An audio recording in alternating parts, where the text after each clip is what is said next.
week 3 of Art with Chrysalis. This is Haylee coming to you again from my kitchen, and this week we're looking at landscapes, and we'll be in this video looking at how color contributes to contrast and mood in landscapes, and you'll be walking through a drawing together with me step by step.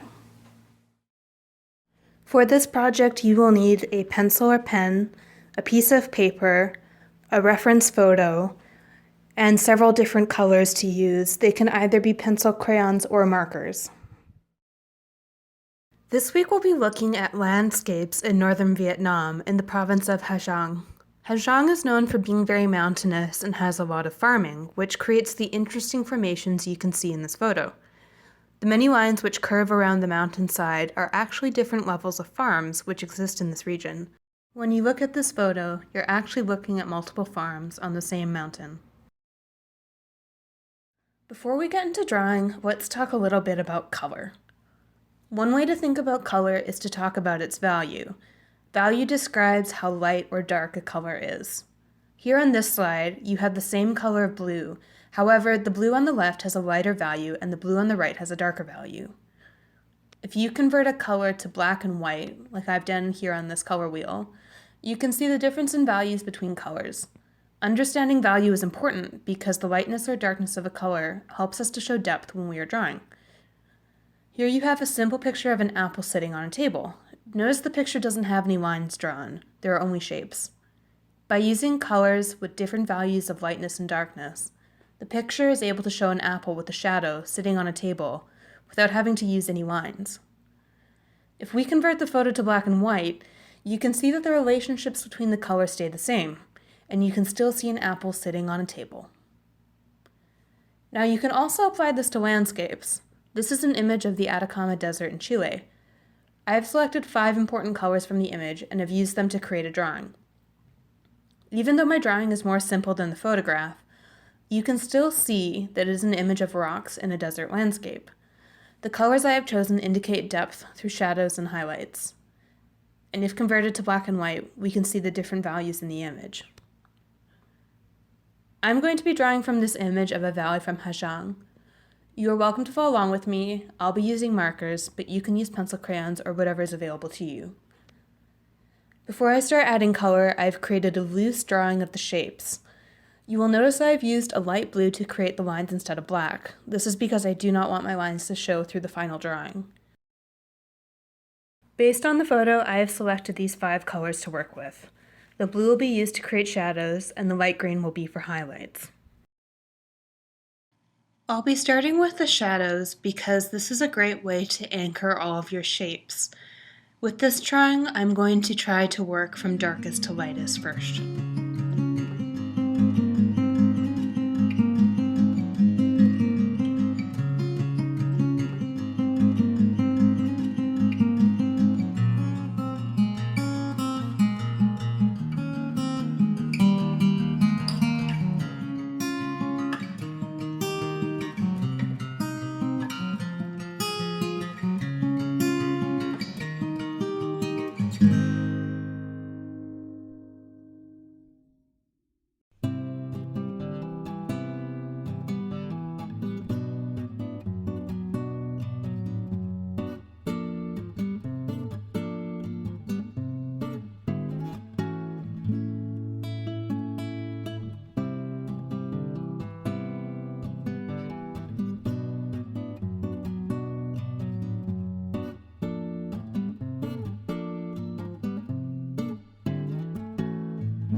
As you can see, I'm drawing mostly in the foreground and not in the background, and that's because the mountains that are further away will have a different color, which we'll introduce later.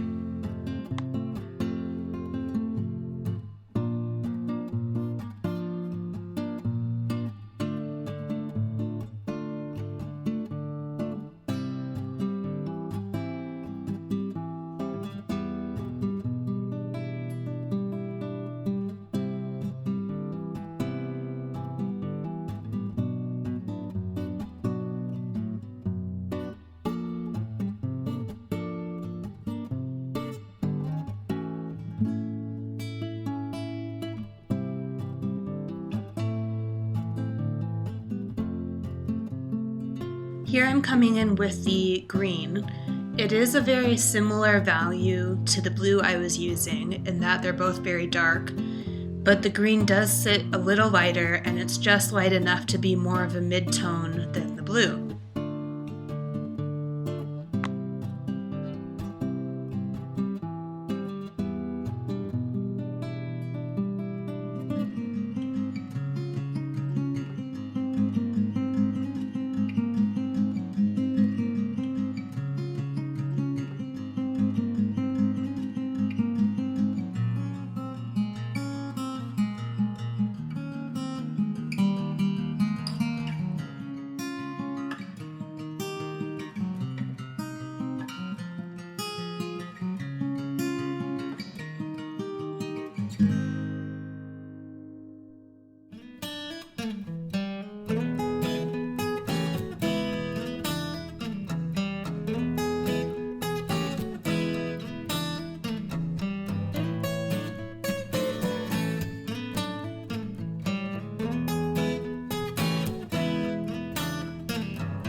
So now that I'm done creating definition with the darker green and blue, I'm using a lighter green, which is more of a mid-tone color, and working into those spaces, which aren't highlights, but are still not quite shadow.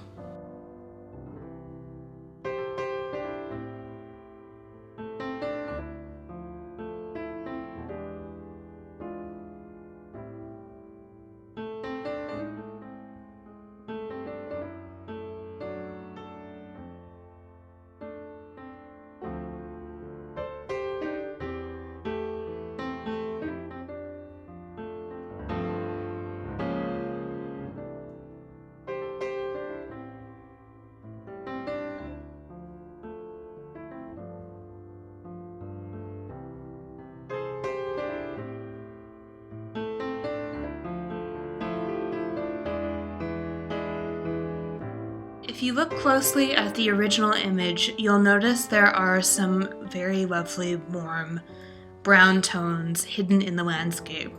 There isn't a lot of this, but there's enough to add it as an additional color.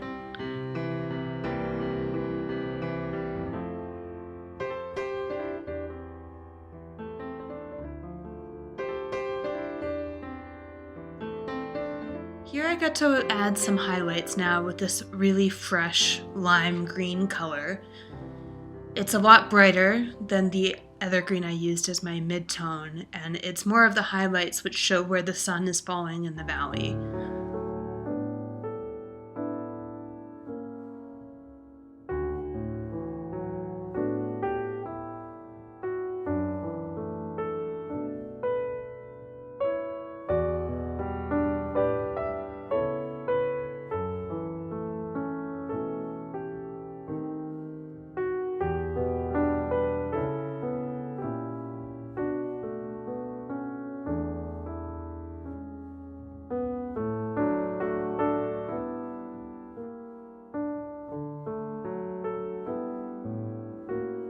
I know I said I'd only use 5 colors, but at this point, as I was drawing, I began to realize that it was important to bring in an additional blue. So the blue I'm using is a lighter blue that's still very similar to the blue I used for the shadow, but it's lighter because it indicates that the mountains in the background are further away. When something is further off in the distance, it usually looks a little more hazy, and so the color will be lighter. And then I'm coming in here with another green that's also lighter and more hazy to give more definition to the mountains.